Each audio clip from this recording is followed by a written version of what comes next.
surface of liver as well as inferior surface of liver.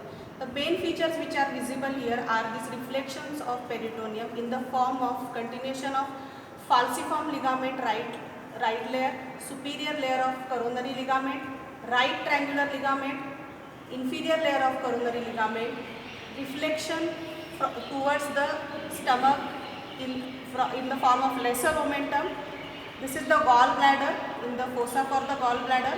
This is the fissure for ligamentum teres hepatis, and this is the fissure for ligamentum venosum. This is the porta hepatis.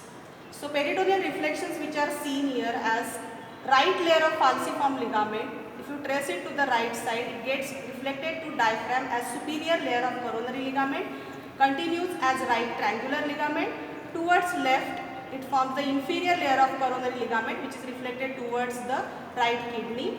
Then it goes to the left of inferior vena cava, that is to the right margin of this caudate lobe, upper margin of caudate lobe, and then in this J-shaped manner it forms the posterior layer of lesser omentum, gets reflected to the lesser curvature of the stomach. This is the free margin. Then it is continuous with the anterior layer of lesser omentum along this fissure for ligamentum venosum, and then you can trace it as left triangular ligament continuing as left layer of falciform ligament. This will enclose the largest area. This is the bare area of the liver. The peritoneal, the visceral relations are seen more on the inferior surface, so it is called as visceral surface as well. Posterior surface will show the impression for the lower end of the esophagus, while visceral surface will show the impression for the stomach, that is gastric impression.